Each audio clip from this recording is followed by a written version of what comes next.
I love to open new packages. I want to deliver the latest information on the top funding opportunities for entrepreneurs who are seeking funding.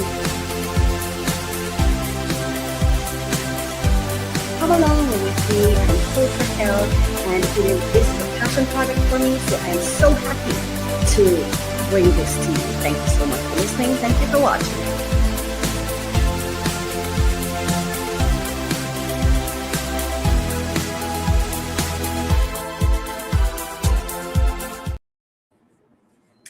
Oh, hello. Okay, so I am going live for the very, very first time.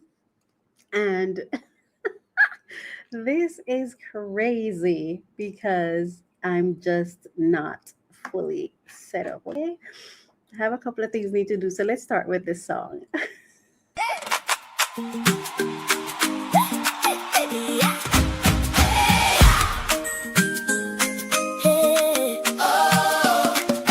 Jesus said, "Come unto me," so I'll share his love happily.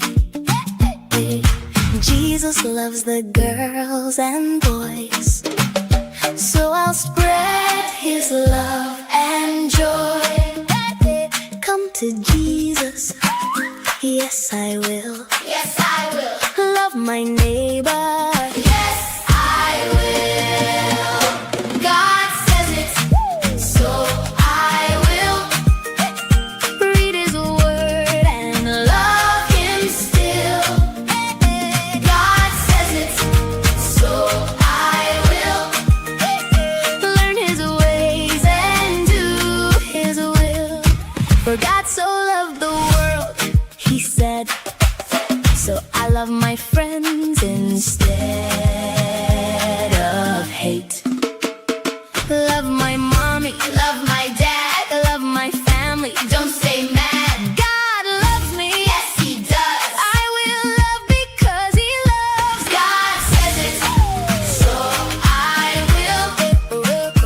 Read his word and love him still. Yeah, God says it, so I will.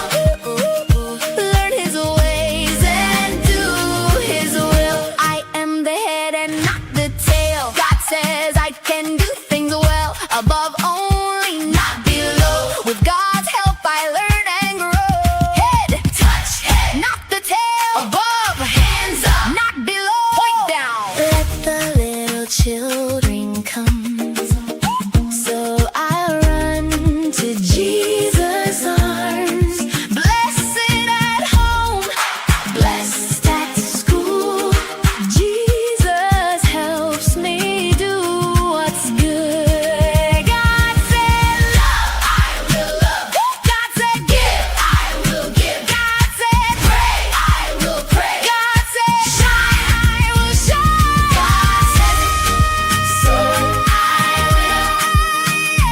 Read his word and love him still. God says it, so I will. I am blessed and growing still. Oh, yeah, baby. I love that song. I wrote that song. How are you doing tonight? Happy Thursday. It is Thursday, and I just want to wish you a happy Thursday. I am Coach Raquel, and this is my first time going live for Refresh, Relax, Renew. And I'm hoping that I enjoy it. So I'll do it again. Okay. All right. It just feels so different because usually I'd pre-record usually, and I'd prepare the show and then I'd run it live. But I've never like gone live myself like this. So this is my first time. And here we go. I just want to say thank you so much for being here with us. This is my tablet that you're seeing right here because my guide is right there. So I'm Coach Racquel. How are you? How has your day been? How is your evening going? How is May treating you? I have not been on here since for a while.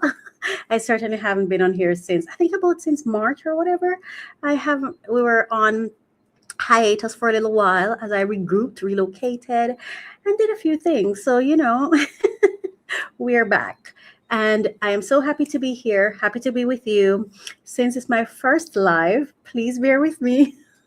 But I'm going to have a good time anyway. So let's see what this live is all about, okay? Yes. So usually after our introduction, we go to whether a poem or one of my poems or one of my prayers.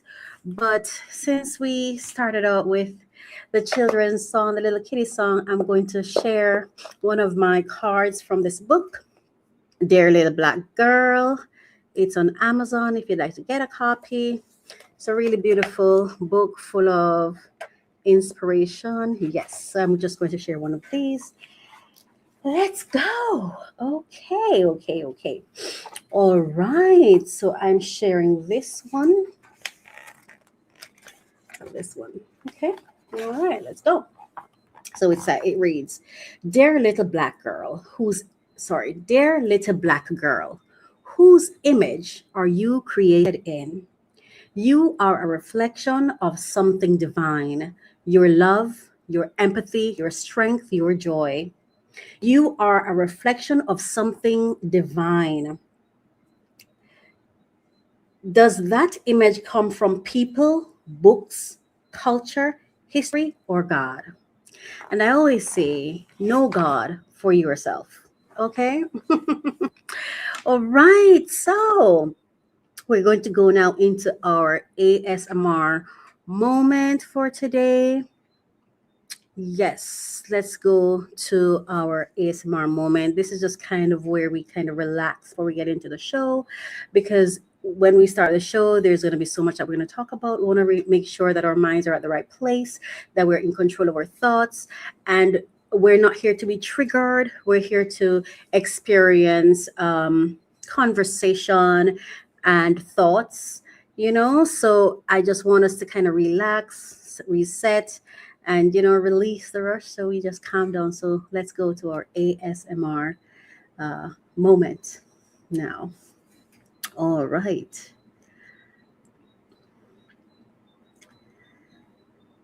Yes. Where is she? There we go.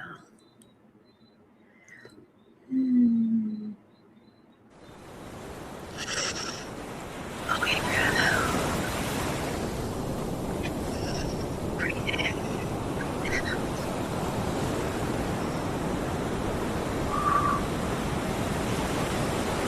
Yeah.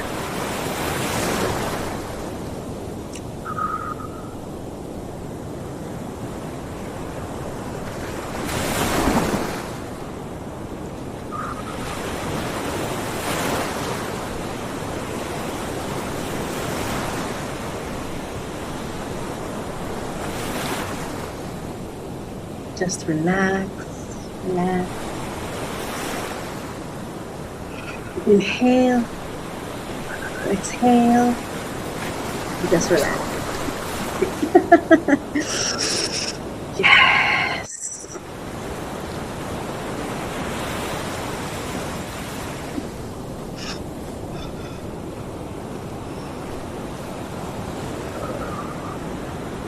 Calm. All right.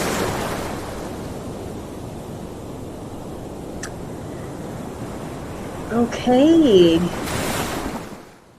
Nice. I hope you enjoyed that ASMR moment. Just to take that moment to just inhale, exhale, breathe. Just breathe. Okay. So, like I said, I'm Coach Racquel. Welcome to the show. This is Refresh, Relax, Renew. And there was a video I did not play, and I want to play it now.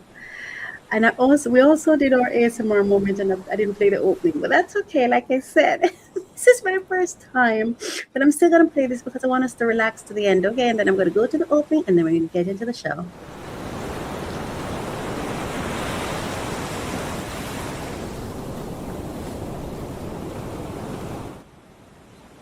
All right, so that was our ASMR moment. Now let's get into the show. Don't call me motherfucking trying to talk to me, find out some shit, talk about some gossip. Don't call me with no bad news. You know what I'm saying? If you ain't calling me to uplift me, if you ain't calling me to I'm not 911, I'm not in the mood. Don't call me unless there's some love on the other end of the phone. Matter of fact, I'm working. I don't want nobody to call me. You know what I'm saying? Everybody do them. And You heard what the man said. Stay motivated. Stay motivated. All right. So, welcome to season 4, episode 1 of season 4, but episode 40 of the podcast. Welcome. Today, we are talking about investment in our homes, investment in our finances, investment in community, investment in ideas, and investment in ourselves. Today's segments, we have allegedly, we're going to be talking about credentials, group economics, language, identity, and accountability. And then for Unbox Solutions with me, we're going to be unboxing a washer dryer upgrade and an expensive installation lesson that I learned. And I almost learned it the hard way, but thank God for grace and mercy, right? Yeah, they saved me. And for Free Money Wednesdays, spending guilt, rebuilding grants and ownership. So those are the things that we will be going into today. And so we're just going to get into our first segment. And yeah, let's go. So, allegedly, reacting to the internet, ownership, accountability, and personal choice. So, today I'm going to be reacting to the Dr. Cheyenne Bryant issue conversation that went viral, as well as DeVale Ellis. He spoke on group economics, and it was something I wanted to talk about. And then the final one was Yaya Da Costa. I love her from a show on Netflix, Lincoln Lawyer. I love her from there, and she spoke about the tongue, language, and how it has impacted us. So we're going to get into it right now. And first, let's go to allegedly. And now, allegedly, where we slow the story down. This is about insight versus impact, learning from what we observe. Instead of paying the price ourselves, their experiences become our education. So growth doesn't have to come with damage.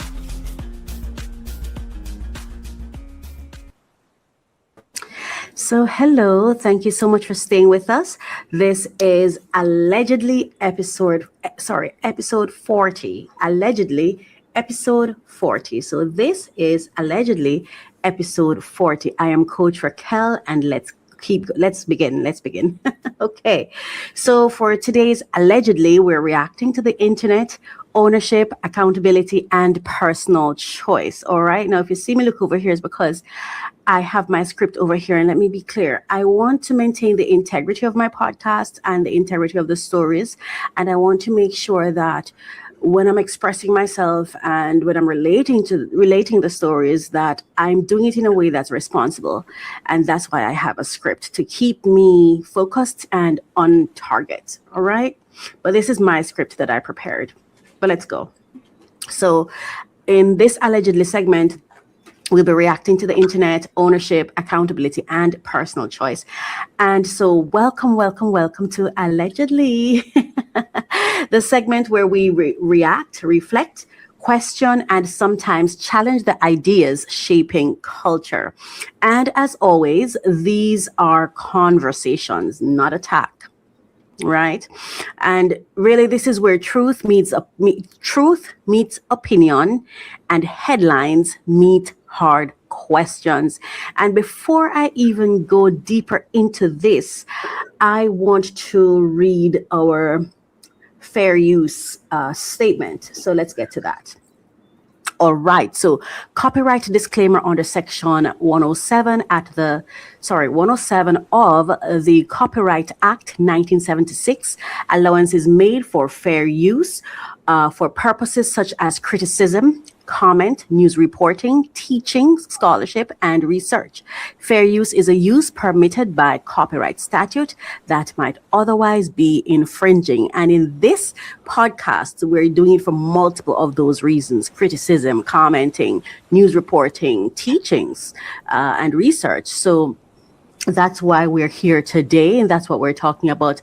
And I want to say this as well, that this allegedly segment, when it was created, it was not created to demean or to diminish or to cause harm to anyone. This is about examining our culture, examining what is happening in our in and around our environment, and looking at the gossip and transforming that into growth, and really going through, and I share my thoughts on what is happening in our world, or those stories that touch me, those stories that I feel like they got my attention and they touched me.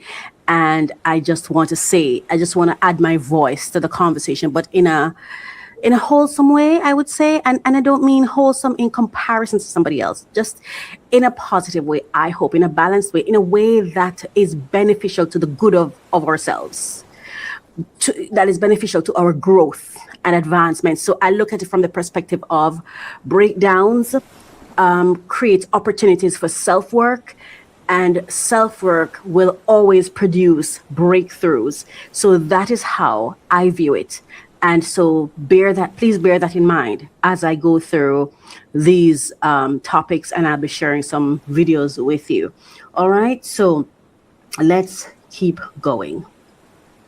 Now, for today's topic, for today's episode, let's go back to our script. So welcome back to Allegedly, the segment where we react, reflect, question, and sometimes challenge the ideas shaping culture. And as always, these are conversations, not attacks, not judgments, just thoughts, reflections, and personal accountability. Because a perfect life may not be possible, but a life of personal choice is. A life lived on your own terms, that is absolutely possible. Now, let's go to our first clip, and you won't see the clip, but you'll hear it. And this clip is Cheyenne Bryant, commonly known across the internet as Dr. Cheyenne Bryant. Now, the reason I have it in air quotes is because at this point in time, her credentials are being questioned. All right. So, Cheyenne Bryant, have you earned a PhD? Cheyenne Bryant, have you earned a PhD? Now, I'm not saying Cheyenne Bryant to be disrespectful to her, but that's her name based on what's been published, right? And I'm not using the doctor because, again, like I said, that is in question. But her name remains her name, correct? Okay. So, have you earned a PhD? That's my question for you today. Have you earned a PhD? Now, this conversation touched something important for me. My position is simple. As long as a resume is required, credentials matter in today's world. I believe that we were all born. I was listening to a clip on TikTok, and the young man was saying, nobody needs to teach a fish to swim. The fish was born with the swim in it, right? Nobody has to teach a dog to bark, right? Nobody has to teach the birds to chirp and to fly. They do that. They were born with it.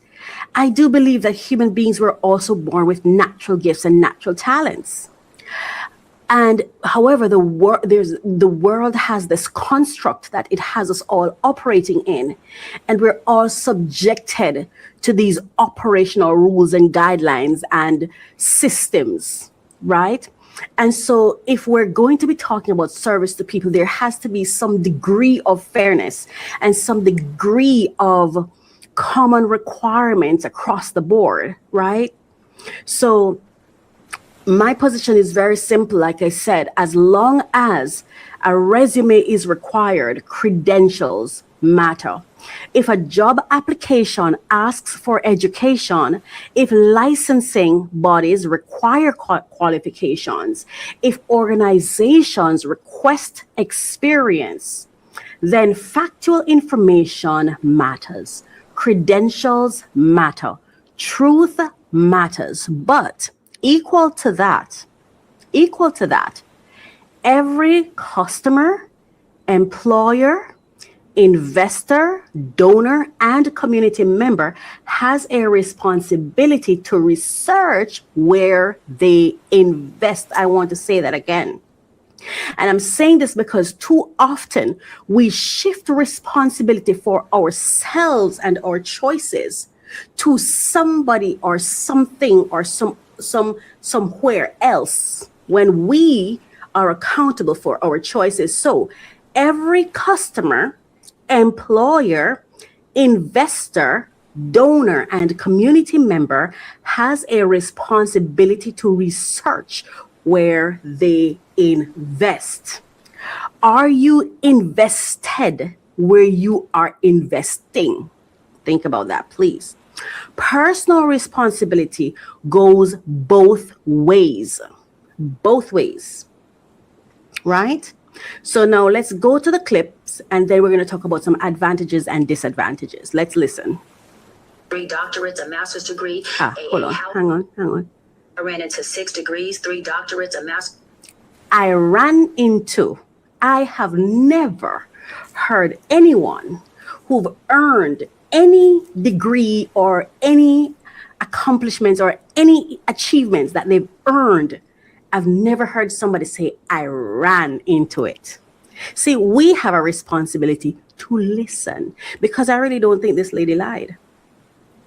One of the issues I see that we have is we're trying to convince the devil, and I'm not saying she's the devil, just in general. We try to convince the devil to believe what we believe so we can feel comfortable and justified in associating with it. We have this tendency to go around wanting people to believe what we believe, as though we can't connect or we can't have conversations or we can't coexist without people believing what we believe, without people being who we want them to be. And I think that is the threat that we face. That's the threat, the major threat. Because if we go around thinking people are who they are, I expect them to be who they are, I pay attention to when they tell me who they are, then it's just information. It's just information, and then I can make wise or informed decisions and choices. But no, we're busy. Like I hear everyone saying, this woman, she needs to do this. She never came and say, hey, hire me because I'm qualified. She never said that. She never came and said, hire me because I have all these credentials. She never said that either. In fact, she's been telling you the entire time who she is. And instead of listening to it as information and deciding, okay, since she's not educated as I would like, since she's not credentialed as I would like, since she's saying, for those of us who don't accept her as she is, we can F off, then let me F off and leave her be. I don't need to invest there. She can exist as she is. We say, the Bible say, let the wheat and tares grow. So why do we keep going around trying to convert everything to be wheat or tares? What are we doing? We're not God. We're always trying to play God. We're not God. Anyway, this lady said, I ran into 3 degrees. She ran into it. There's this movie called Chicago. And in the movie, there's a part in the song where the lady said, he ran into my knife. He ran into my knife 10 times. He ran into my knife 10 times. My interpretation, I didn't kill him. He killed himself by running up on me. I didn't deceive you. You choose to accept me. I am telling you, I ran into 3 degrees. I've never in my entire life heard anyone who worked their ass off to achieve anything present it that way. Now let's continue. Degree, a house at 19, my first home. I ran into 6 degrees, 3 doctorates, a master's degree, a house at 19, my first home, a daycare at 19, 3 retail stores on Merrill's. Well, damn, you was a professional student. It's very simple. I went to a school, Argos University, completed an entire program. I went back online to get my official transcripts, because I was applying to a law school many years ago to be a professor there. And I had to provide my transcripts, right, to get hired. And I went to contact the school and say, hey, I need my official transcripts. I need my entire thing. And there was no school. I was like, okay, I'm confused. I Google. It says this school has been shut down. I said, oh, well, they got to have records. I mean, You're not seeing the video. I'm sorry about that. But she did that. First of all, for me, and I'm not saying this lady's lying, but we have to use wisdom. We must use wisdom in our lives as we live, as we make choices. I would never have contracted this lady for anything. You know why? As she's talking, all I'm looking at is her eyes, and she doesn't have safe eyes for me. She does not come across with safe, honest eyes for me. And it's something that I've always noticed. I always notice her eyes just look like they're under stress. They just look stressed. You know, they don't look like someone who's happy and relaxed and talking to me. That's just my opinion, right? Also, there's a thing she does where she lips her lip. Have you ever seen a snake? I'm not saying she's a snake. I'm not saying she's a snake. I don't know this woman. But that's how a snake behaves, with the tongue, wagging it across. She's not licking her lips, so to speak. Just, no, I'm no body expert or anything. I'm just decoding for myself, because I have a responsibility to myself when I'm going to engage in any kind of relationships or business with anyone, right? I'm just saying, to me, there's so many signs here that says to me, make sure this is what you really want to do.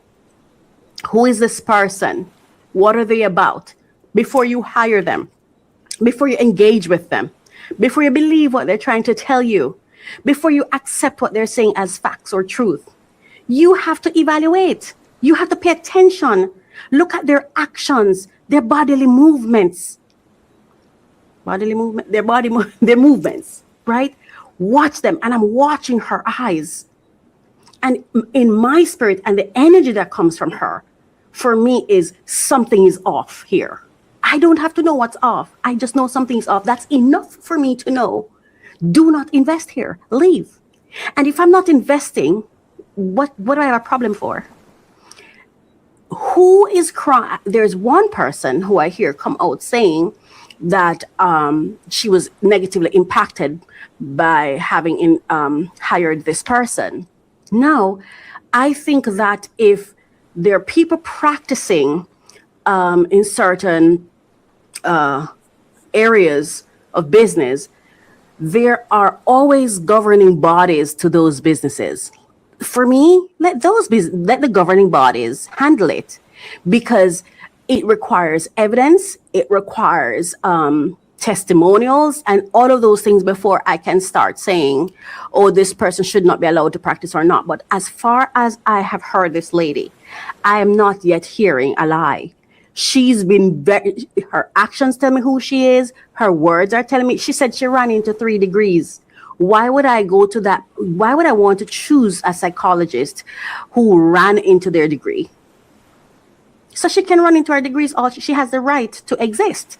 She has the right to do business, to hustle, to make money, to survive in this world, right? But guess what happened? She's not going to hustle me because I'm paying attention.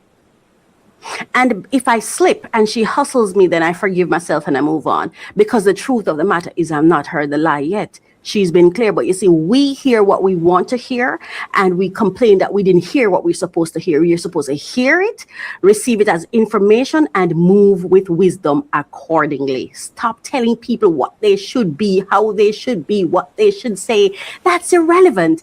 Listen and receive what they're already presenting and use that to make your decision. That's how I live anyway. I'm not telling you what to do. I'm just saying that's what I feel that's how we really should approach things. It's information. Let's continue. They were accredited when I attended the school. They were accredited when I finished the program. I go and look, there is a third party that has the records. Why contact the third party? That third party only holds records for 2 years.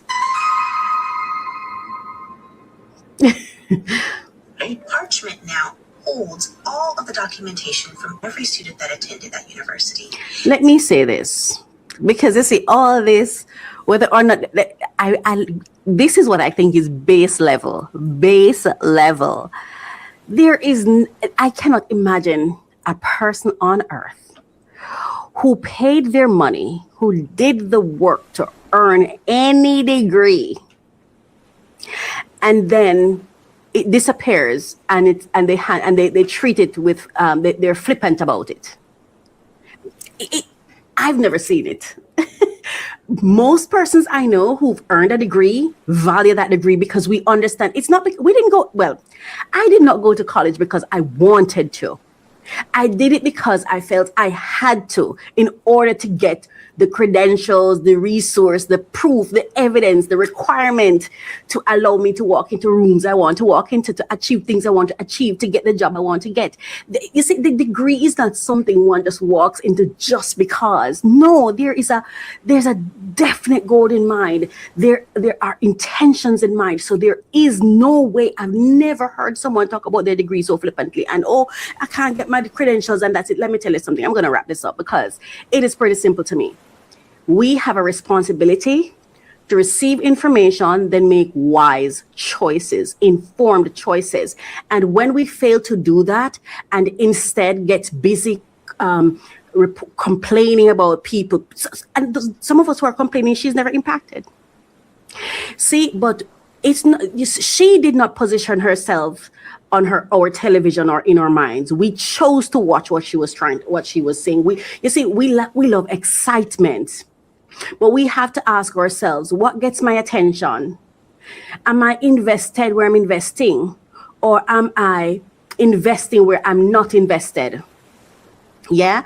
Do you find that the things that capture your attention or that get your attention, where you pay your attention, are in places and spaces and with people who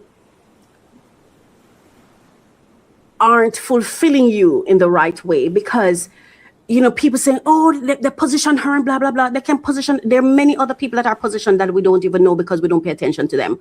So why don't we value people for what they have to offer, take the good and leave the bad? Like somebody said, eat the meat and spit out the bone, because we all have meat and we all have bone. And I'm not saying that this lady should go around and lie. I have not heard a lie yet.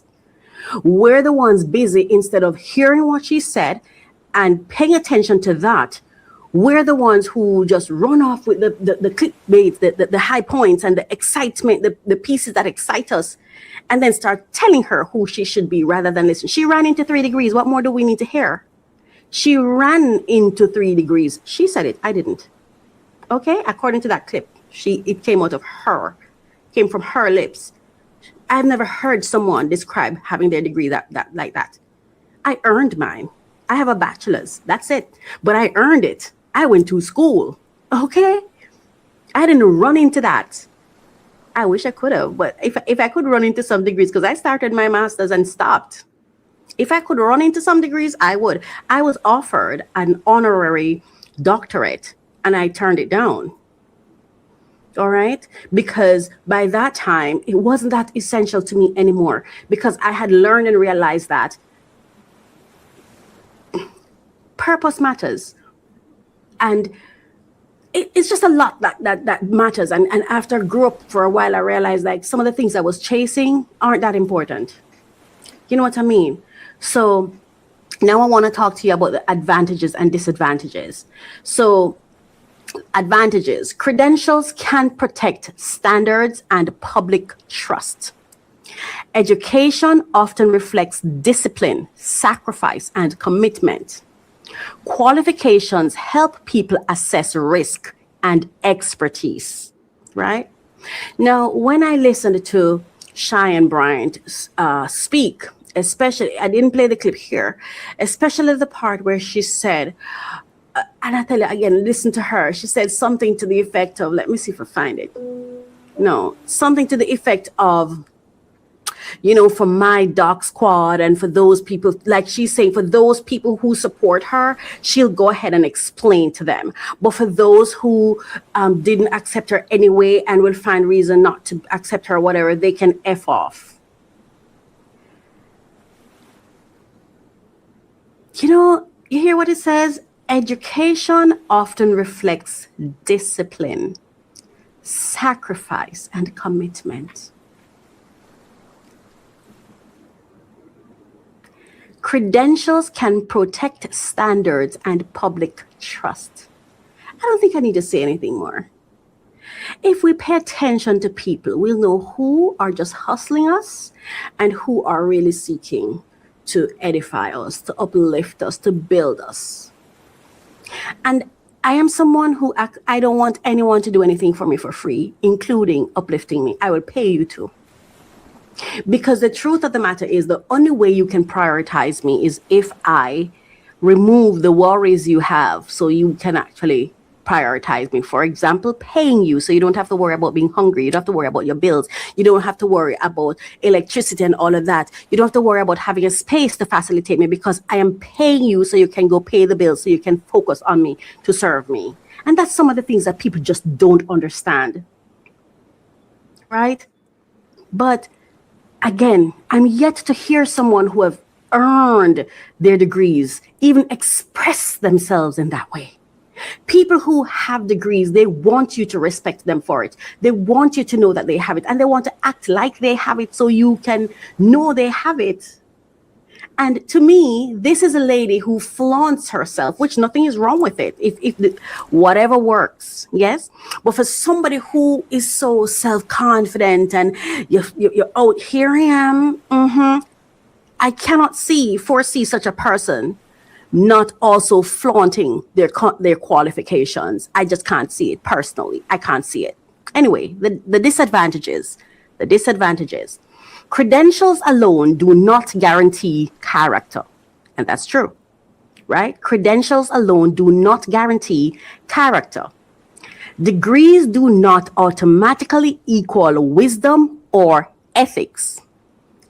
Overvaluing titles can silence lived experience and practical skill. Now, clearly, this lady has some gifts because she's captured attention for a while. She also has businesses that she's run, right? Successfully. So clearly, there are natural gifts and talents there. Can't take that away from her. But we are the ones, again, every customer, employer, investor. And remember, when you hire a coach or anyone you hire, you become an employer, right? You see, the thing is with us as individuals, we forget that we're a whole CEO and boss of our own lives. And sometimes we show up in subservient, submissive in spaces where we really are the ones with the power. As a consumer, you're hiring, you're contracting. Yeah. Every customer, employer, investor, donor, and community member has a responsibility to research where they invest. And with that said, right, I just want to, I haven't gone to the next clip yet. I need to move. Okay, time. So personal accountability reflection. I want you to think about this today. So I think accountability lives on both sides. The professional must represent themselves honestly, or I like to say with truth. The consumer The consumer must research responsibly and listen to what someone says. That's a part of your research. Not to interpret them, but to hear the information. The consumer must research responsibly. The institution must verify appropriately. And the public, we should learn not to outsource our thinking. The public should learn not to outsource our thinking. Now, let's go on to the next clip. And this one I have, so I'm going to be sharing this one on the screen. So this one is DeVale Ellis on group economics. I hear this, but it is difficult to make it on your own, even if you're a high earner. Don't go out there and try to pay all this rent by yourself. The easiest way to make it in life is group economics. In order to make what our parents made in the 90s, like 6 figures. So pause right there. I like this topic that he's talking about. And so this one hits me differently because what he describes in many ways is the ideal. Shared effort, community, support, building together. As for those of you who've been listening for a while, you know I'm building my own ecosystem, my own network. It's called the Calm Collective. It's a community that I'm building around my business that my hope is that we can see the value in it and uptake it, and we can both benefit in this way, right? Group economics, right? So community support, building together. And honestly, it reminded me of college. Yes, it did. In college, right? When I started college, I remember my father he don't pay I think it was $33,000 he don't pay. That was not the full, I don't know what salaries in my head, but school fee, it was not it. And so I had to enter the work study program. And I remember when I started, the first job I got was in custodial services, that is cleaning and all of that. And I remember like you're cleaning the classrooms and the bathrooms and stuff like that. And I remember the first time they sent me out on a job, and I want to say to the person who was so amazing to me, we're not close anymore, and that's okay, because relationships serve their purpose, and sometimes some of them last and some of them don't, but it's a relationship I will always value. I will always value her. I will always love her for it. And I remember the first one we were to clean a bathroom, and I could not handle it. It was very difficult for me. And I remember we went and she was there, and I remember we made this agreement. She said, all right, help me study and I'll do the cleaning. And that was where it started. And so she would do all the cleaning, and I would tutor. She'd be cleaning and I'm reading her textbook to her, and I'm having discussions and I'm helping her. So because I helped her with all the other exams except math, because she was fantastic with math. Like, she's a math teacher now. Like, when I tell her she loved math, she's great at it. But when it came to the other courses that she had to do, helped her through all of that. And in return, she helped me with the cleaning. She helped me with the economics. She was the one who sold things. Without her, I would have had no home. As a matter of fact, when I graduated from university, I had nowhere to live. I was going to be homeless. And I remember that night I begged. When I tell you I begged, I was begging for about an hour or two.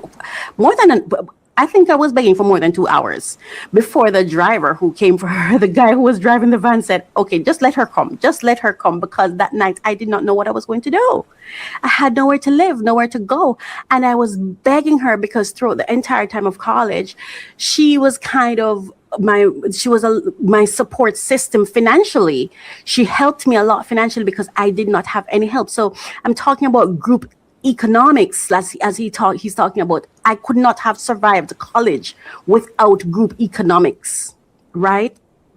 Anyway, so there were seasons where many of us survived because of group economics, right? And even when I speak with her, and because I've told her thanks many times, and to be honest with you, I still feel like I owe her a check. And if I ever became wealthy, that's a check. That's she would be one of the first persons I give a check to. That's just how I feel about it, because I just still feel like I owe her, even though I was there for her too, and she said it. She's like, we were there for each other, but she, like, I'm telling you, And there were other people, but I was just sharing that one. There are other people. There are those who are still in my life right now. There's one who's still in my life. I don't know if she's gonna hear this, but she is my safe place. A safe place. Anyway, we shared notes, we shared food, we shared rides, we shared opportunities, and together we made it. I remember I was like her little security guard. Anyway, and we made it, right? So what he's saying makes real sense. Let's continue. You would have to make over $250,000. That means living in New York. If you make $250,000 living in New York, you're living practically paycheck to paycheck. Literally. So even if you're considered a high earner, you're still not earning high enough to live on your own. So we have to get out of our mindsets that we can just get a job out of college, run to pay rent, and just build a life. It's impossible. Get with some people who think like you. Only way I've been able to make anything happen in my life is all because of group economics. I will not sit here and say it was me by myself.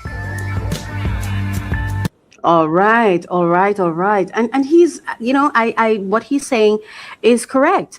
I could not have made it without group economics. As a matter of fact, is there anyone making it without group economics? Because your customers are a part of your network.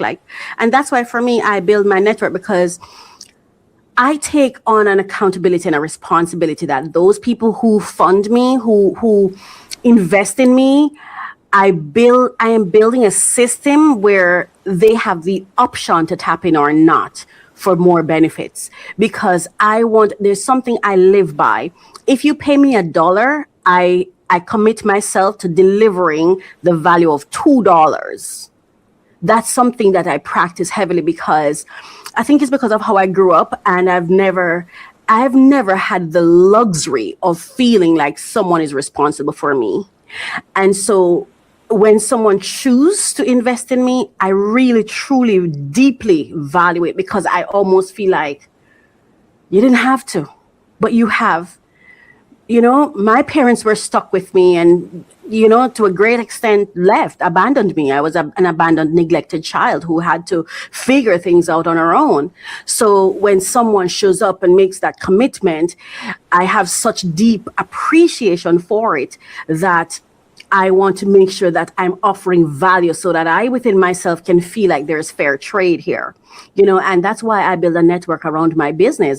It's for the benefit of all those who are connected to me. You know what I mean? And I feel so satisfied that there's so much value there without even coming to me, just by entering my system, whether it's my website, mycoachministry.com, or tastyfoodadventures.com, or kellysfitnessadventures.com. There's useful information there. There are all sorts of, there's entertainment there. There are things there that you can uptake and you can enjoy, even without speaking to me. You know what I mean? So value, it's about adding value, and absolutely. But I also carry another reality. I'm a single woman. I have never had the honor of being someone's wife, and support systems have not always been present in my life, like I said. So when I hear conversations about community economics, my question becomes, how do we build this in communities operating from survival mode? How do we build this in communities operating from survival mode, or operating in survival mode? How do we do that in a way that is safe for everyone? When hustle culture is everywhere, when trust is low, when people fear scarcity, how do we rebuild real connection? How do we do that? How do we do that? Because I think those things are equally important, right? Anyway, group economics reduces pressure. Oh, sorry. We're going to go through some advantages and disadvantages. So advantages, right? Group economics reduces pressure on individuals. Shared resources can accelerate growth. Community support increases resilience. This makes me so emotional because I'd love to have a community around my physical existence, if that makes sense. And I've never really had it, and I don't even know how to. I wouldn't even know how to get it, you know? Anyway, unequal contribution the disadvantages. Unequal contribution can create resentment. Trust issues can damage collaboration.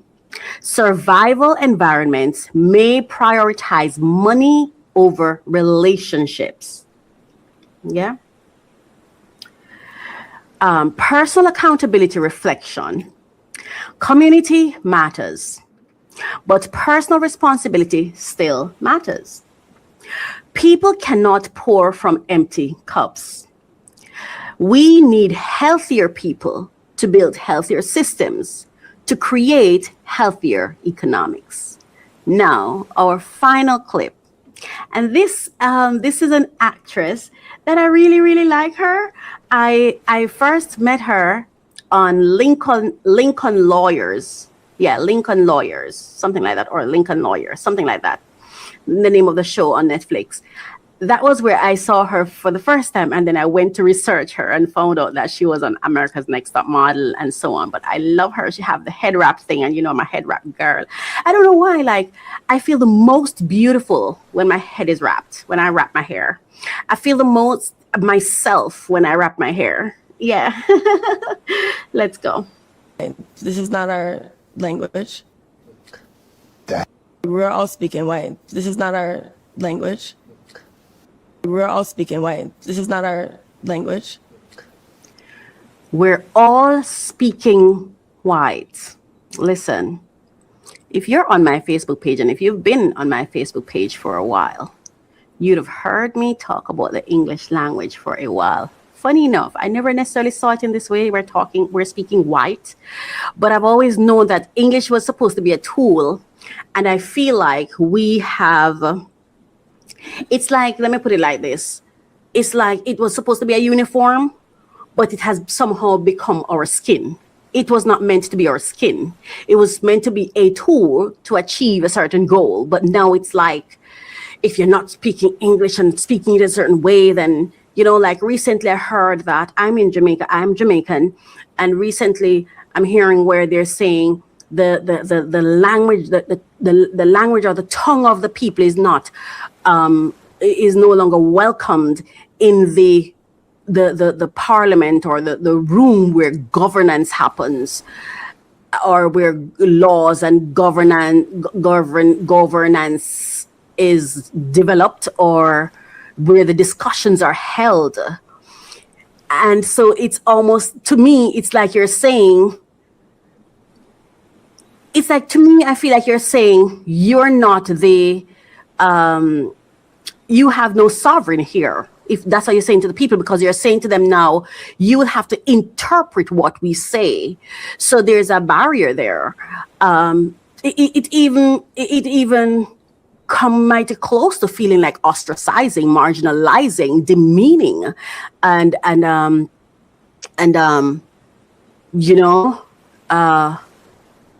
what's that word? Disregarding, people. I'm not saying that's what it is. I'm saying it comes mighty close to sounding like that for me, because now you're saying to understand us, you will have to go get an interpreter, or you'll have to go transform your language so that you can understand with directness, or that at first-hand account, for you to have first-hand account understanding. So that first-hand account understanding is being removed. So now you'll have to get an interpreter, or you're going to have to become an interpreter so that you can get the basic understanding of what of the leadership and the governance of the country where you were born. It's a weird thing. It's a very, very weird thing for me. Like, I don't know. I'm not saying this is what it is, but it almost says to me that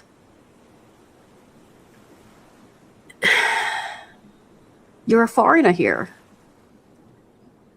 That's how it comes across to me. But hey, yeah. So we're all speaking white. So I'm saying that I've always known that there's something about this language thing, because it migrated from being or elevated from being just a tool, an optional tool, to now it's this requirement that the world has placed on us without equipping us with the resource to matriculate, to achieve, to reach where they're trying to get us to be. Like, is it now mandatory that everyone now must go learn the English language or whatever? And and after you do, and it becomes so mandatory, how does it impact who you are, who you were born to be? How does it impact the nature of who you are? Or does that not matter? Anyway, let's stay on script. There's a reason I write the script. I can stay on script. All right. So now this conversation, like I said, a conversation touched me personally, and it was like a personal trigger for me. So it's a personal trigger for me, and I want to approach it carefully. Which of these am I reading? Let me read this one. Yeah. And I want to approach it carefully. I have, why am I getting emotional with this? See, this book, The Rebel Piglet, that's me. And The Rebel Piglet is a heartfelt coming-of-age story about courage, curiosity, and finding light in unlikely places, perfect for middle-grade readers who love stories of resilience, imagination, and the quiet power of hope. I'm the Rebel Piglet because I never fit in. Growing up, I never fit in. I feel like we keep dangling these carrots in front of people, this survival carrot in front of people, and we keep giving them these challenges that they must overcome without equipping them with the resources, the tools, and the support for them to actually climb to reach where you have this thing. But whether or not they reach it, the consequences reach them. You know, it's like the achievements they have to struggle to reach, but the consequences come down like rain on top of them, and it really bothers me.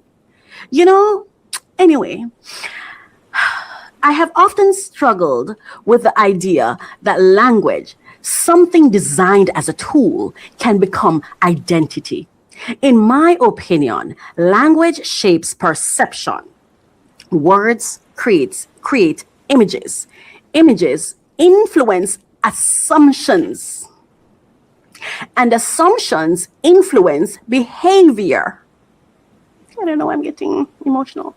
Sometimes I wonder how much of what we think begins at the sound of a word. Because language can organize, but language can also condition. And then after we go through all of this, we're still criticized. Perhaps as Cheyenne Bryant felt she had to present herself in a certain way, because though she knows she has natural gifts and talents, she will still not be accepted in the room unless she grabs that carrot. And survival sometimes says, by any means necessary. I'm not agreeing with what she's done because I don't know enough to know whether or not I agree. Anyway, here are some advantages. Shared language improves communication. Well, I don't think it improves communication. I think it improves connection. Standard language systems help education and administration. And again, what is education? The fish does not have to learn how to swim. It was born with that capacity. Common language creates access across cultures. Yes. A standardized language system helps the sharing and accessing and interpreting of information. But I believe that education does not require any language, because if education is about learning, then we don't need language to learn. As a matter of fact, I remember my niece at 3 years old, she said to me, Auntie, there are 3 L's in learning, and talking is not one of them. Look, listen, learn. We don't need language for that. Disadvantages. Language dominance can overshadow cultural identity. And I will extend that by saying not just cultural identity, but creator identity. The intention of God when he created someone. I think language dominance is interference in God's business. Yeah, by all means, introduce something, but to make it dominant, to make it mandatory, to use language as an invisible wall to ostracize and marginalize and kick people out so they cannot have first-hand understanding of something should be criminal. Every language outside of someone's natural tongue should be something that an interpreter is something that is interpreted, and therefore by virtue of it having to be interpreted, it should not be primary. So now, anyway, so language dominance can overshadow cultural identity. Words may carry hidden bias or assumption, not just may, they do. Uniform systems sometimes reduce diversity of expression. It's like controlled expression. So the personal accountability reflection here, I don't believe the answer is rejecting language. No, absolutely not. It's an excellent tool. I think the answer is awareness, questioning, learning, choosing intentionally, because tools should serve people. People should not disappear inside the tools. That's it. People shouldn't disappear inside the tools. Thank you, Yaya, for that. Thank you for that. Let me hear what you said after that. Wow. So what's the big deal? But they I have never quite heard it that way. They don't think so. I have never quite heard it that way before, because it's always been about the Come information. to me in Kiswahili, then we can have a conversation. Come to me, I'm learning Yoruba right now. Then we can have a conversation. Because I'm trying to understand the pre-colonial mind. But how do I do that when all I know are colonial languages? That affects how we think. Yeah, of course. You know what I That mean? is powerful, because you just broke, that's just going to break the internet, first off, because It's not just control, it's not just affect how we think, it controls how we think. But I'm going to move on because this is a very emotional topic for me. It controls how we think. And just imagine the impact of thinking on the rest of our lives and the outcomes of our lives, on success. What's the role of thinking and how it impacts the rest of our lives when it is taken from us? Anyway, so today we talked about credentials, community, language, identity, economics, accountability, and through all of it, one thought stayed with me. A perfect life may not be possible, but a life of personal choice is. A life lived intentionally, a life lived on your own terms, that is possible. And maybe accountability is not about perfection. Maybe it is simply asking, did I choose consciously? This has been Allegedly.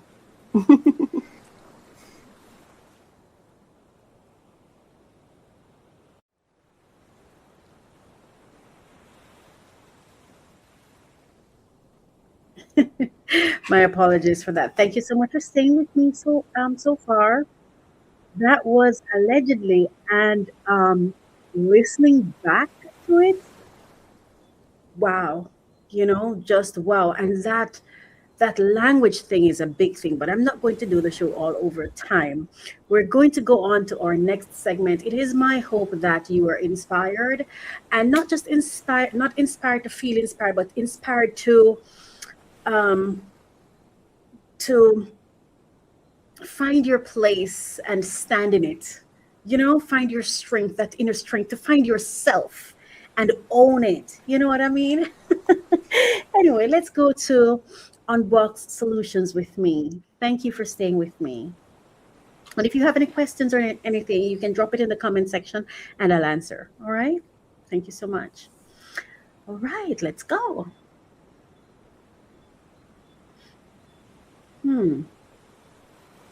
Welcome to Unboxing Solutions, where we unwrap more than packages, we unwrap possibility. Every tool you see is chosen with care, purpose, and real-life use in mind. If what you create deserves to be opened, explored, and put to work, this is that space. I'm unboxing not one. Today I'm unboxing not one, but two new additions. My new Samsung front load washer and the matching Samsung front electric dryer. Yes, that's what we're unboxing today. And listen, this felt like a real grown-up moment. All right, new space, new setup, new responsibilities, and honestly, I was excited, very excited. All right, so let's go to the first one, which is the washer first. All right.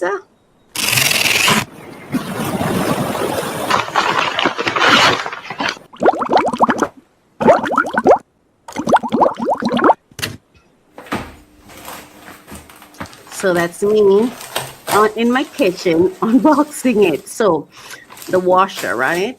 Let's turn it down a little so you can hear me. I love the ASMR. I'm telling you, I love it. All right, so let's start with the washer. So that's the washer that you're looking at that I'm currently unboxing. This is the Samsung front load washer with an 11 kilogram capacity, which is great for larger loads and busy laundry days. It includes digital inverter technology, smart connectivity through Wi-Fi and smart things. I haven't connected it to my phone yet. AI energy mode to help optimize energy use, multiple wash settings with more than 20 cleaning cycles. So it isn't just a washer. It is designed to help save time, improve efficiency, and reduce energy usage. And as someone rebuilding and setting up a new space, that mattered to me. And it was important to me also to have something that I could stack, right? I wanted to stack it. All right. So we're still on the dryer. I just want to share a little story with you. All right, no, so then came the plot twist.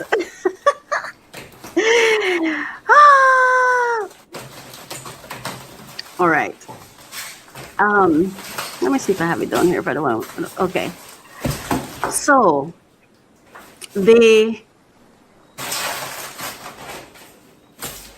hold on, I want to tell you what the dryer for is. So that's the washer. I really, really like this machine. It's so funny, right?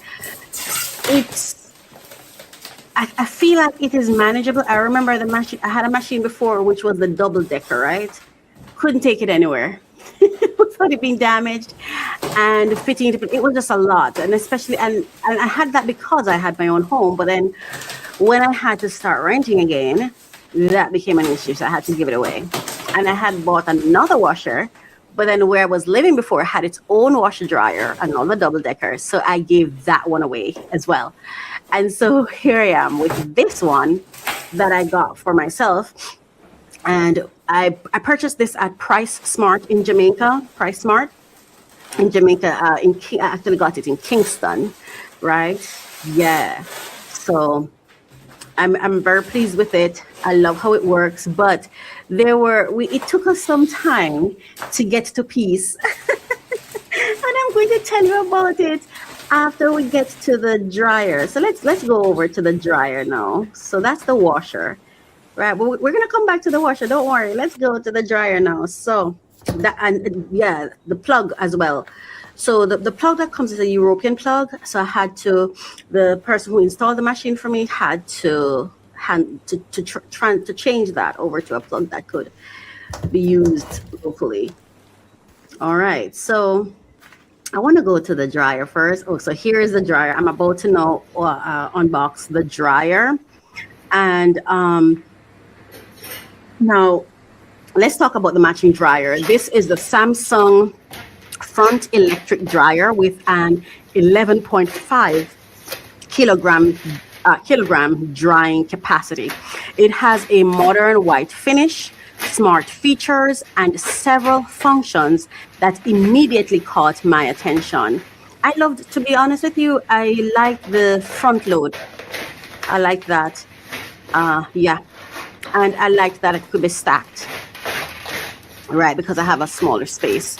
Right, so it has a modern white, yeah, I said that already, including, so modern white finish, smarter features, and several functions that already, yeah, several functions. Now, all of these include AI intelligent controls, smart things capability, wrinkle prevention, interior drum light, reversible door, child lock features. And one thing I appreciated, it was built with convenience in mind. Because laundry isn't just about cleaning clothes, it's about creating systems that support everyday life. Everything I do is about building a system around myself, an environment around myself that makes life beautiful, that brings calm to my life, that, because especially since I live alone, I want things that will not be too stressful for me. Yeah. So, yeah. If we, so a rough idea of the cost for everything, 25, I'd say about $300,000. No, that's not it. That's 250. Right, about 250, and includes, I would say on average I spent about 270, and that would include everything, the machine, delivering the machine, setting up the machine, right? It costs about 270,000 Jamaican dollars to get all of that done, right? All right, so the plot twist that I was talking to you about. And now the lesson, because this beauty, and that's the dryer, but I want to go back to the washer. But I want you to see inside here before I go back to the washer. I want you to see on the inside. That's inside the dryer. It's a little dark, so I'm going to get you some light so you can see it properly. That's a button, and those are where the settings are. Yeah. I have a major problem. I don't like to read manuals. Not good. That's inside. And that's what came with it. Yeah. And the plug at the back, I want to show you the plug at the back as well. It's the same thing. So if you're getting this, because the person was saying to me that an adapter should have come with it, but I didn't get an adapter. But you can also get an adapter online as well on Amazon, or you can have someone come and install it for you. So that's the same European plug, right? All right, now we want to go back to the washer a little bit. So the first wash cycle, yeah, because I had a lot of dirty clothes because I had just recently moved and I didn't have a washer or whatever, right? But the first wash cycle was absolute chaos. I remember I put the stuff in because when the person set it up, they showed me that, see, I tested it, whatever. Yeah. I didn't see or experience any issues. But I'm sitting in here, I think I was working, right? And all of a sudden, the machine started making violent sounds. It was shaking, bouncing, moving, scraping walls. And at one point, my washer almost did a full 180-degree spin around the room. I'm not exaggerating. The machine moved from where it was, spun around. And I'm here like, I was hearing this sound. I had to go in there and just power it off. And I'm like, why is this doing this? I thought, okay, let me put things to hold it in place. Do I need to get something to hold this machine in place? I didn't know. Maybe I was supposed to purchase one of those grill things to put it in it. But I'm like, but that would make sense because the machine will be hitting up against the grill. So I'm like, okay, you know what? Maybe it's just me. Let me try this again. Try it again. And it happened. So I said to myself, you know what? And this is it, right? The first time when the wash, I loved it. Like the clothes were almost dry. Second time I said, okay, I'm going to let it wash to the end no matter what it does and see what happens. Mighty gosh, I'm telling you, listen, it felt like a car was having an accident, like a car was driving and ramming itself into the washroom. It was just this huge, violent, like it was crazy. The third time I tried this thing again, I'm like, okay, something's wrong. Something is wrong. Something has to be wrong. And this is what's funny, right? The first time it did it, I went to ChatGPT and I typed in and I said something. And let me tell you, but because you see, this is what I'm telling you, as a consumer, we have a responsibility. When you hire people, they want to charge you. They're going to tell you all their credentials, all they have, all they can do and all of that, right? But credentials doesn't mean you no longer have any responsibility or accountability, right?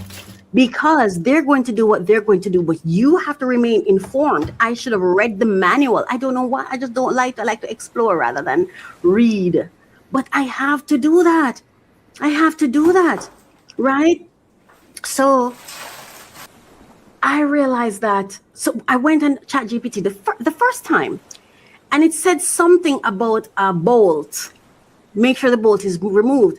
But this is it, right? I'm saying to myself, but of course he would have done that. He must have done that because he set up the machine. So that's not the problem. So I'm like, so asking ChatGPT, what else could be the problem? So I went and Googled or whatever, and I saw where sometimes they have a mat that they put under the machine to stabilize the machine. So I have the gym equipment mat, the non-slip mats. So I'm like, oh, perfect. So I had some persons come here when they were installing my AC for me. So I'm like, could you put this under my machine for me because it keeps moving? But I didn't really explain to them that it was moving violently. I said it keeps moving. So they put it under it for me. I remember the guy who was so helpful. He's like, really? Let's fix this thing. So he put it under it. And sure enough, when I tried again, violence. Accident. So I'm like, okay, you know what? Let's go back to ChatGPT. So the mistake. So this is it, right? Here's the mistake. The machine had been installed, but one very important step was missed. Let me make sure you're seeing me properly. Oh my goodness. Shipping bolts. And I want to help you. So I had to get this to make sure I share it with you. These big, long things were inside the machine. 3 of them. Poor thing. Poor machine. The poor machine. Look there. 3 of them were in the machine, right? The shipping bolts were still attached. And this is something I really, really want you to understand. These bolts are used during transportation. They help protect the drum while the machine is moving. But once installed, they must be removed before use. If they stay in place, the machine can shake violently, damage internal components, damage floors, damage walls, and potentially shorten the life of the appliance. So I did what many of us do now. I researched. I checked manuals. I looked at setup information. I asked questions. I compared experiences, and eventually the answer appeared. The problem wasn't the washer. The problem was the setup. The bigger lesson. Because I was asking questions, and I remember because the person who did the AC for me was going to come back to look at the machine for me. And I remember when I told him that I found it is the bolt, he's like, oh my gosh, that could have destroyed your machine. Yeah, no. The bigger lesson, and honestly, this became bigger than laundry. Because how many times in life do we try to operate while still carrying things that were only meant for transportation? Old systems, old fear, old limitations, old survival habits, things that protected us once, but were never meant to stay forever. If you do not remove what was only meant for transportation to get you where you are, eventually everything starts shaking. And so here are some quick tips, some consumer tips that I'd like to share with you. If you're buying a front load washer, please remember they're at the back. Check for shipping bolts. Read the manual the first time before this happened. I hope you do that. Me, I want to have the excitement first. Like I almost have to be inspired or motivated to read it. And to be honest, when I was reading it, when the issue started and I started reading the manual, I didn't find the answer there. Maybe I didn't read it properly. I don't know. I didn't find the answer there. Yeah. Confirm installation steps. Don't assume setup was completed correctly. Protect your investment. And truly for me, a luxury washing machine doing gymnastics in your laundry room is not the experience we're going for. It's just not worth it. And another bigger lesson, again, I go to the Cheyenne Bryant thing, people are allowed to hustle. People are going to hustle. People are going to do their best, not your best, their best. And their best may not be good enough for you or without your best too, right? I had a lovely person come to install the machine for me. Very lovely. I'm so happy for him. Yeah. But he didn't check for these. So does that make him a bad installer? I don't think so. No. It's my machine.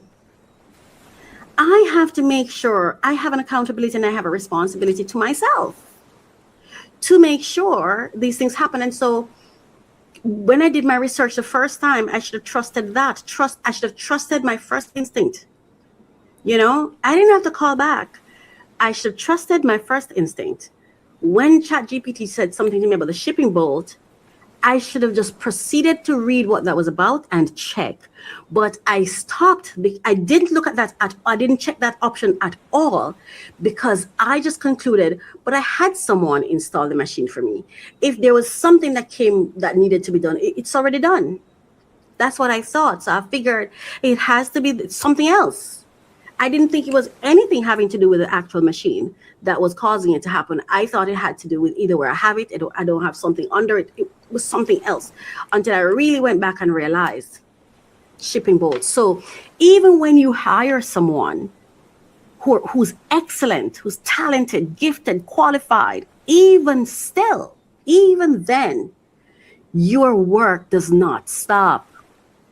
You don't get to walk away. It's yours. You have to stay with it to make sure it's done properly. It's done the way it will work, the best way for you. You still have responsibility there. You don't just hand it off to them and that's it. No, you have to supervise. You have to ensure what's happening. You have to. And one of the weaknesses that I have is I don't like to supervise people. I feel like I hire you to do your job. I shouldn't have to be over your shoulder. But in this time, you probably have to. Or if I don't want to do that, I have to go back and double check. And I shouldn't have used that machine more than once, because you know what happened? It could have damaged the property. And then no, that's a whole other thing, right? You could have damaged things within the washroom, structures in there. Because I'm telling you, the thing was just moving all over the place.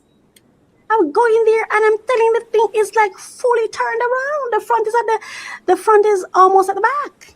The front was almost where the back was. Like this thing was doing it's a 180, I'm telling you, almost a 360.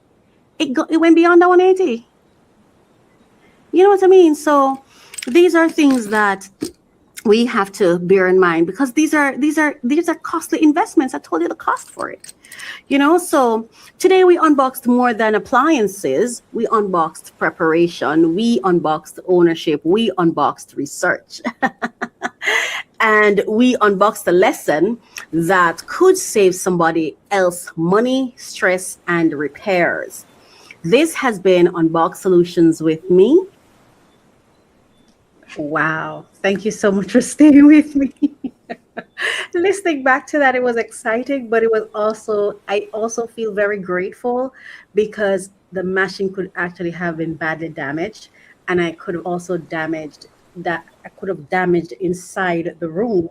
I think what actually helped me is that I went in there and I started creating makeshift protection around it, like putting different things around it. But it's so important, no matter who you hire, no matter how talented they are, no matter how qualified they present, no matter how credentialed they are, you still have to give oversight to make sure your interest is prioritized. We're now going to go on to Free Money Wednesday. And the topic for this one is, why do I feel guilty spending money on myself? Saving, rebuilding, ownership, and resources for the journey.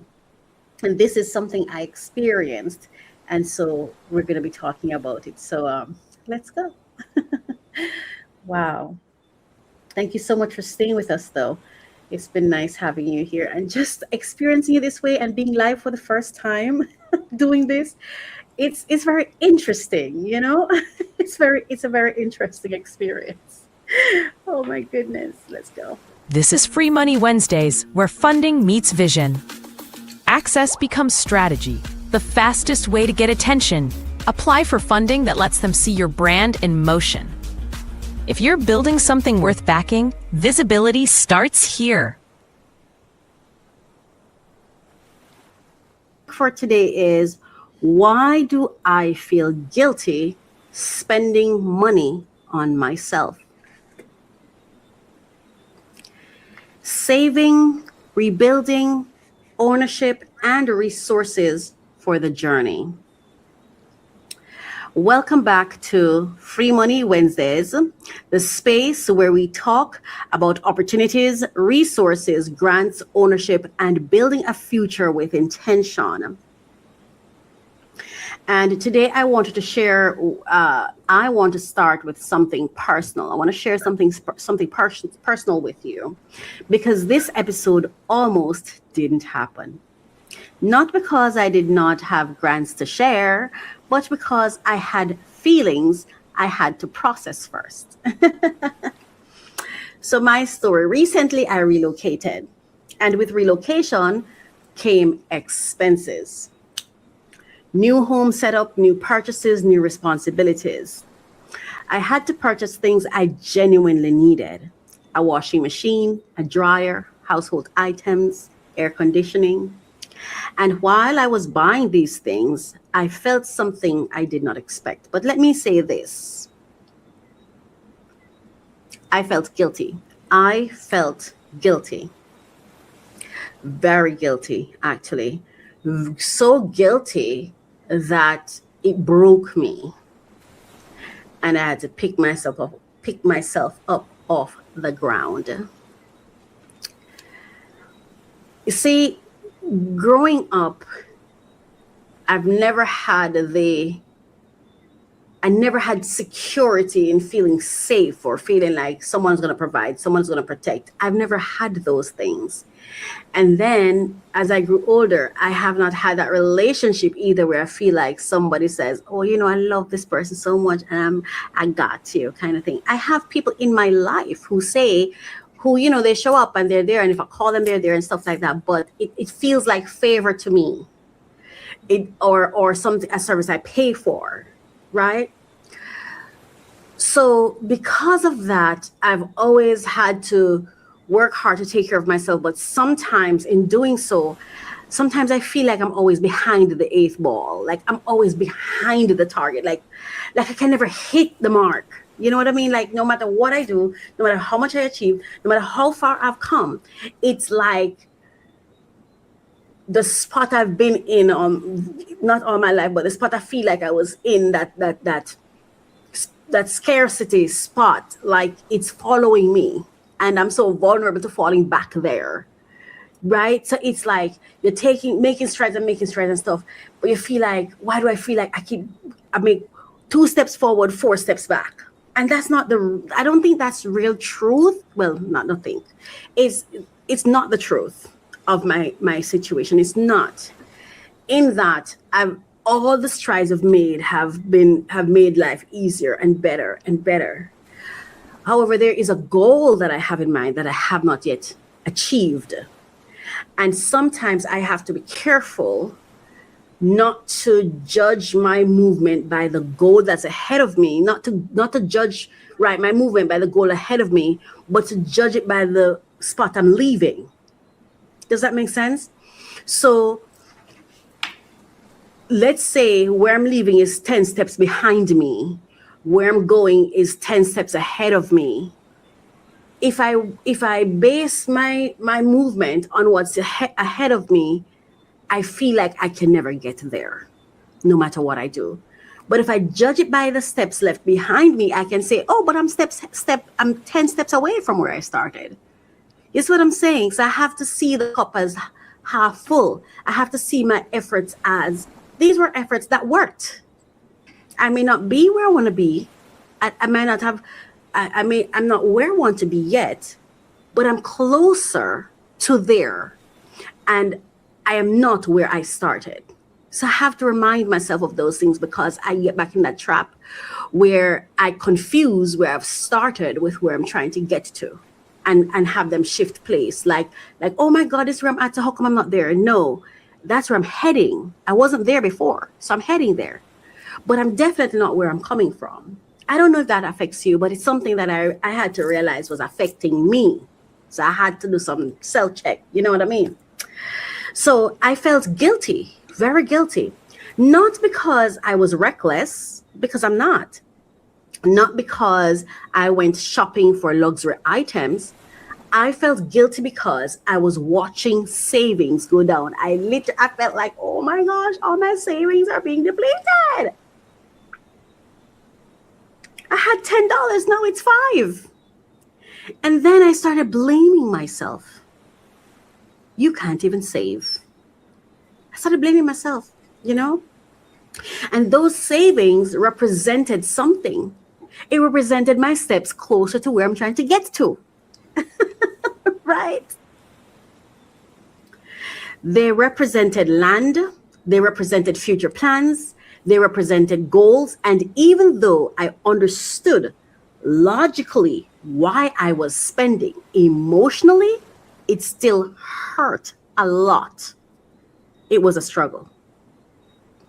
So the lesson, I had to stop and ask myself, see, it's affecting me right now. I had to stop and ask myself, isn't this why you saved? Isn't this why we save? Because sometimes we save for the dream, but life asks us to spend on the bridge. The washer may not look like land. The dryer may not look like wealth. The furniture may not look like investment, but stability, peace, a functional environment, those are investment too. Because when your environment works, your mind has room to create. When your home is functioning, your future has somewhere to go. And this is something else I had to remind myself of. Girl, you were able to relocate and you had the capacity to acquire the things the relocation demanded. Oh, how powerful. And I had to say to myself, that is one of the dreams, baby girl. That was one of the dreams. One of the dreams was being able to thrive, to live, to exist for when change happens, to be able to handle it. And that's what I was doing. So even if I once had $5 and now I only have $1, it's not a loss. It was used for what it was what it was meant for. That was the whole point of it. So that when you needed it, you'd have it. You save so when you need it, you have it. Yeah? So I had to remind myself of that. And this is why I believe Free Money Wednesdays matters. Because free money isn't always about getting rich. Sometimes it's about reducing pressure. Reducing pressure. You know? Sometimes it's about helping communities around us. Sometimes, sometimes it's about helping communities rebuild. Sometimes it's about giving organizations room to breathe. Sometimes it's about support. So for my nonprofit leaders, community builders, and NYC organizations, here are a few opportunities to look that's worth looking into. And I'm also going to share where on my website you can go to access, hang on, what's there? There we go. All right, I just want to see where I'm at. So I want to share with you where on my website you can go to search for my grant listing. It's on my website, mycoachministry.com. You can go to /blog or just scroll down on the page when you get there and you'll see it. It's right here, right? Right, so 10 must-watch grants with May deadlines for entrepreneurs to seize. And this episode is coming out on May 28th, right? And I also have some here that I don't think I don't think are here, but I'm going to share them with you anyway. How much of them, right? I have 5 additional ones that I want to share with you here as well. But let's start with the ones that are currently on the site. You can go to 10 must-watch grants with May deadlines for entrepreneurs. May is a crucial month for entrepreneurs, nonprofits, and innovators looking to secure funding. Several grant opportunities with fast-approaching deadlines can provide the financial boost needed to launch or scale projects. Acting quickly can open doors to resources that support technology development, creative ventures, and international collaboration. Below are 10 grants with May deadlines that founders and innovation-led builders should watch right now. So one, we have the NSF SBIR/STTR Seed Fund for U.S. tech startups. This fund targets early stage technology startups in the United States, supports research, and development to help bring innovative tech ideas to market. The program is vital for startups aiming to validate concepts and attract further investments. And the link to more is there. Public Diplomacy Grants Program. Deadline May 18 passed. So let's just move forward. U.S. Federal Opportunity on grants.gov. Deadline May 29, 2026. And the grant listing is published on my website at the beginning of on the first of every month. So you don't have to wait for Free Money Wednesdays to access them, but I'm going to also mention them during Free Money Wednesdays, right? So this federal grant opportunity supports a broad range of projects, including community development and innovation. It suits organizations ready to tackle social challenges with scalable solutions. The funding can accelerate impactful programs with government backing. U.S. Federal Opportunity on grants.gov, deadline May 30, another federal grant with a focus on research, technology, and community services. It is designed for entities that can deliver measurable outcomes and innovation. This grant is important for those seeking to expand their reach and impact.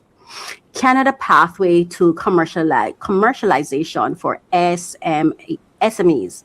Small and medium-sized enterprises in Canada can benefit from this program, which helps move innovative products from concept to market. It funds activities like prototype development and market testing. This pathway is crucial for Canadian SMEs aiming to grow internationally. Canada AI Compute Access Fund for Scaling AI Projects. This fund supports Canadian companies working on artificial intelligence projects that require significant computing resources. It helps scale AI innovations that can transform industries. The grant is essential for startups and researchers needing access to high-performance computing. Canada Global Innovation Cluster Opportunities. These opportunities target collaborative innovation clusters in Canada, bringing together businesses, researchers, and government. They fund projects that drive economic growth through shared expertise and resources. This grant matters for those looking to join or build innovation ecosystems. UK Innovate UK. UK Innovate UK Find a Grant May competitions. UK-based innovators can apply for various competitions hosted by Innovate UK in May. These grants support technology development, product launches, and business growth. They are valuable for startups and SMEs aiming to compete on a global scale. UK Creative and Innovative Grant Calls closing in May. This funding suits creative industries and innovation-driven projects in the UK. It supports activities from product design to market research. The grants help creative entrepreneurs turn ideas into viable businesses. Grants.gov forecast opportunities with May postings for summer deadlines. This forecast lists upcoming federal grant opportunities posted in May with deadlines in the summer. It helps entrepreneurs plan ahead for funding in areas like health, education, and technology. Monitoring these forecasts ensures timely applications for future grants. All right, and there. If you go on here, there's also 5 money generating hacks for entrepreneurs that you can check out as well. But I have some grants on here that I'd like to share. On here, I'd like to share with you as well. So grant spotlights. 1, NYC Cultural Development Funding Opportunity. If you operate a qualifying arts or cultural nonprofit organization in New York City, check the Cultural Development Fund opportunities through the city's cultural support systems. Great fit for arts education, youth engagement, cultural prevention, and community programming. Sister Georgie, for example, would be a great project for such a grant. And then we have number 2, non-profit grant programs. There are nonprofit funding opportunities available through corporate giving programs that support registered 501c3 organizations.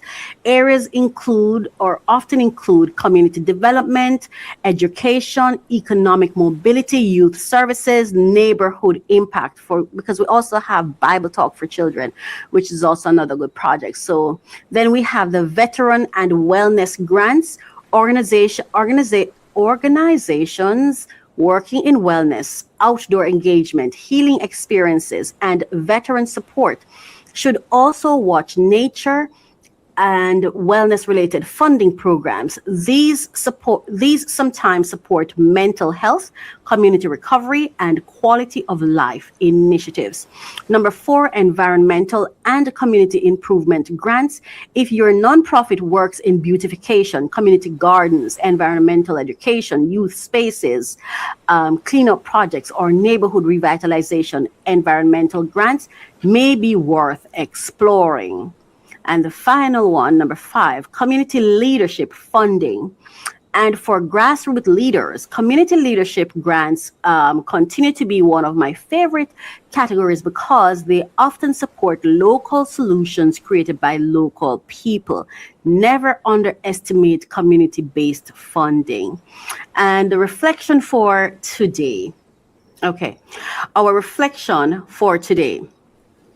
So today I want to leave you with this thought. Don't confuse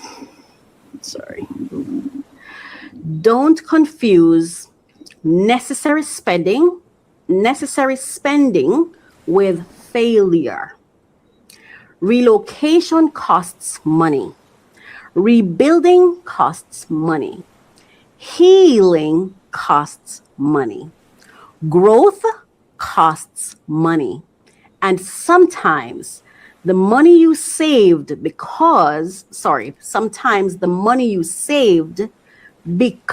the money that saves you. Isn't that why we save?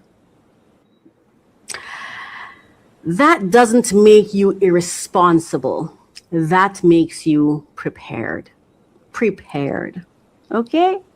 So, our ownership check-in. Before we go, let's have an ownership check-in. And I'm sharing something on the screen, how to use this grant list. I'm going to read this right after going into the ownership check-in. So our ownership check-in for today. Now, ownership is a habit. Ownership is a lifestyle. Ownership is a culture. And today's question is, are you invested where you are investing? When I relocated recently, I had to use savings I had worked hard to build. I bought things I genuinely needed, a washer, dryer, home essentials, and I felt guilty. Not because I was reckless, not because I wasted money, but because I was watching savings that represented future dreams become present solutions. And then I had to ask myself, if I am willing to invest in future goals, am I willing to invest in the person who will carry them? Let me ask that again. If I am willing to invest in future goals, am I willing to invest in the person who will carry them? Take a moment to think about it. Yeah?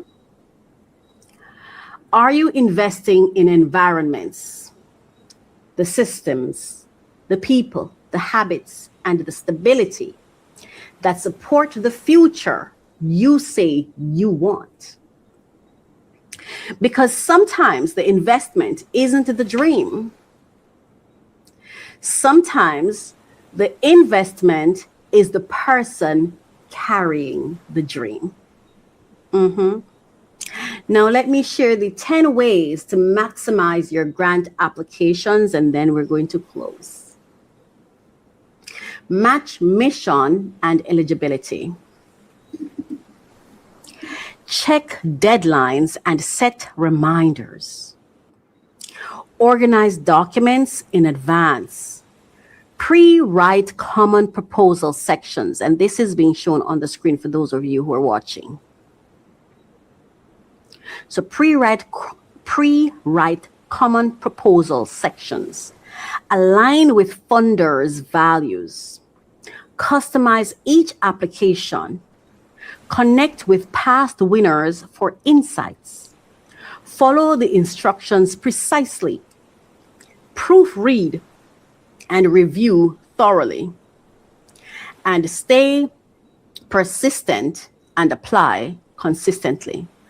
For more tips, hacks, and insights, tune into Free Money Wednesdays. Clearly, it is published on Wednesdays, although this is a part of Refresh, Relax, Renew podcast, which broadcasts on Thursdays.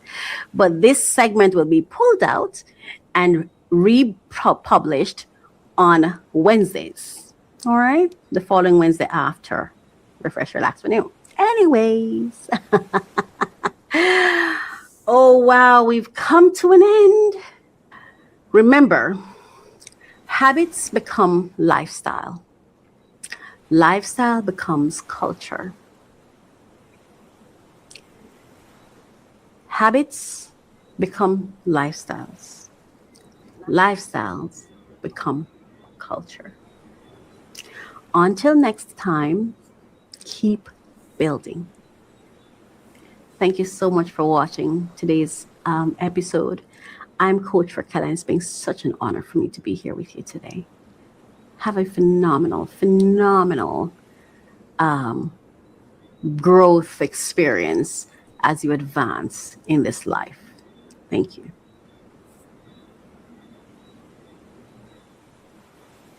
Wow.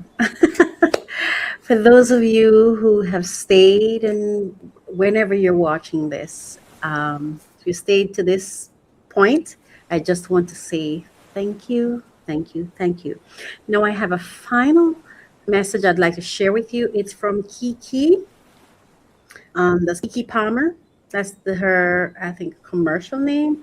But we'll hear the clip I'm going to share to just kind of tie up everything that we spoke about. We spoke about, and allegedly, we spoke about Dr. Cheyenne Bryant. We spoke about and the fact that her degree is being questioned. And what I'm saying is, I am not saying that unfair hustle is okay. That's not what I'm saying. But I'm saying we ought to be in the awareness and the consciousness and mindfulness of at all times that everyone is in survival mode. Everyone's hustling. And if people are hustling, you could be hustled. So we must take accountability for our choices and make sure that we are investing where we are invested where we're investing. You actually have an interest in being there beyond the material things that the world likes to flash across our faces, like credentials and looks and all of that. What gets your attention is your investment, or is your trigger, or is the tease, or is what they use to is your dangling carrot. So if you are in the consciousness of what that dangling carrot is, then you can make choices that are in your favor, and you won't have to worry about who's hustling. For example, if you're not hungry, you should have the kind of mindset where no amount of presentation of food is going to trigger you to go empty your bank account because you know you're not hungry. That's all I'm saying. Take personal accountability and personal responsibility. Then we also spoke about from DeVale Ellis, where he talked about group economics. I mean, college taught us that, right? Group economics is a fantastic thing. We don't all get to operate in a group at all times. However, well, you know what? We are always operating in a group. No one is an island. No matter, you could be an introvert, you could be solo in your life, but there are clients you work with, there are employers, there are people you do business with. So we're really never ever alone. And what I would say with regards to group economics is make sure there's a God of your understanding at the center of your network or your group or whatever community you're building around yourself. God, and make sure you're in it too, because sometimes we're so invested in the outer world that we're less invested in ourselves. So make sure you're a part of your own community. You're an essential part and a part that is catered to, right? And then we have Yaya that spoke about language. Know who you are, and remember that everything else is a what I call it peripheral device, like addition. Everything else, and know what your core is about. Know your essentials for survival and for living, right? And then we went to unboxing. You've got to check for those, what is it called again? Bolts, the bolts. But that was just in one case. When you're purchasing things, make sure that you check to make sure your installation is actually complete, because you never know what can happen. Who knows that there are things that could catch a fire? There's so many things. It's especially for large pieces of equipment. I think I was quite careless in not reading the manual, checking to make sure, even though I hired someone to install it, but it was still my responsibility to go through that manual. You know what I'm saying? And then, Free Money Wednesdays, I felt so guilty. I felt so, I literally, at one point in time, I was there bawling like, oh my God, I'm such a failure. I had to shake myself. I'm like, girl, what are you talking about? You have literally taken care of everything you just did without going hungry, without being miserable. What are you? And that's why I'm going to play this clip from Kiki, because it came at such a pointed time. You've got to watch that survival mode that you're in. But let me play the clip. Be so effective. You don't realize Hang on. when it's no longer serving you. Survival can be so effective. Did you hear that? Hang on. You don't realize when it's no longer serving you. Man, this is so powerful. Listen. Survival can be so effective. You don't realize when it's no longer. Survival can be so effective that you sometimes don't realize when it no longer serves you. My mind was still in survival mode, even though my circumstances and my capacity said the opposite. But still, it was a lot that I took. It was a lot to take on, But the bigger thing, like I said in it, the bigger thing was, I wasn't begging anybody. I wasn't begging anybody to put me out. Like when I was leaving college and I had to beg you, do not leave me. I have nowhere to live. Please let me come. I didn't have to do that. So that was a blessing. That was a blessing. So whatever it is you're going through, if you're someone who you're trying to save and you're trying to acquire certain things, but you find yourself having to go back into the savings, that's what the saving is for. It's like insurance, right? Some of us pay for insurance hoping never to use it. So if you're paying for insurance you're hoping never to use, who's getting the money? That's all I'm going to say now. Who's getting your money then? Because if you're not saving the money to use it, who will get? At one point in time I thought to myself, If I died, then what? Girl, and I really wasn't stressed. There was no stress except my mind and that survival thing. I start thinking about years from now. I may not even live to see tomorrow. Anyway, I just wanted to share, and I'm going to play the kick again. Serving you. Sometimes survival can be so effective. Survival can be so effective. You don't realize when it's no longer serving you. Growing up in a place where access. That's it. That's my message for today. I just want to say thank you so much. Mwah. This was my first live, and I just want to say humbly, thank you. Thank you so much. And before we go, here are some messages I'd like to share with you.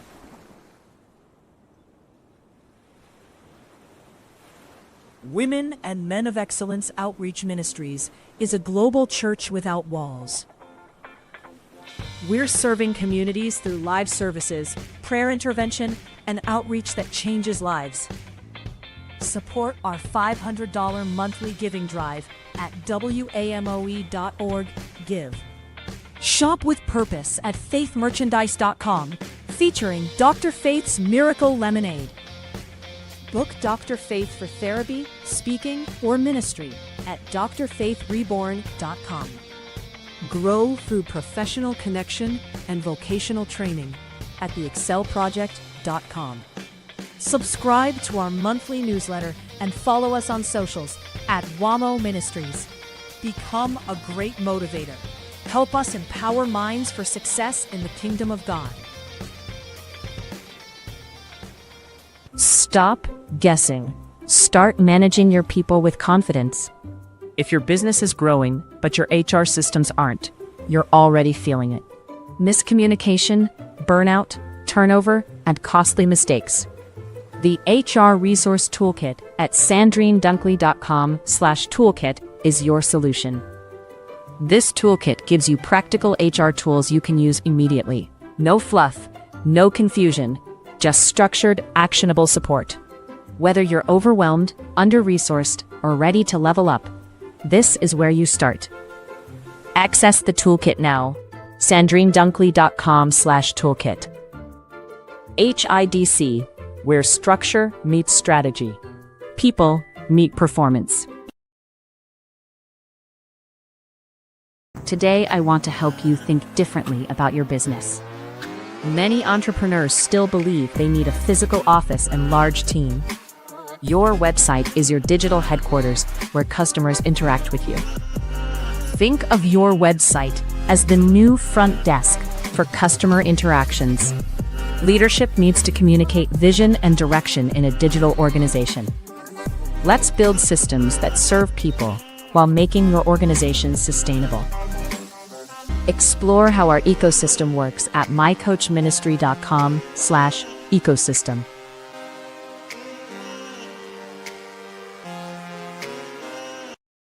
Welcome to the Calm Collective, a digital village for purpose-driven souls. Here, your story matters, your purpose has space to breathe. And your impact? It grows with community. From healing to strategy, from divine clarity to digital empowerment. We help you transform lived experience into legacy. Join the village. Build boldly. Heal loudly. Rise calmly. This is the Calm Collective. Become a member at mycoachministry.com. Welcome to mycoachministry.com. We're on a mission to empower 1 million purpose-driven entrepreneurs, turning calling into currency. Through strategic coaching, we guide visionary leaders, brand elevation, and creative empowerment, helping leaders break barriers and own their identity. Build impactful, wealth-generating brands that echo across generations.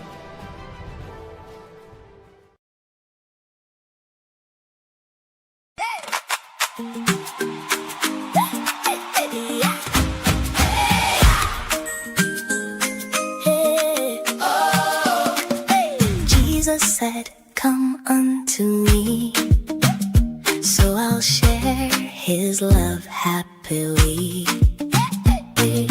Jesus loves the girls and boys, so I'll spread his love and joy. Come to Jesus, yes I will. Yes I will. Love my neighbor, yes I will. God says it, so I will. Read his word and love him still. God says it, so I will. Learn his ways and do his will. For God so loved the world, he said, so I love my friends instead.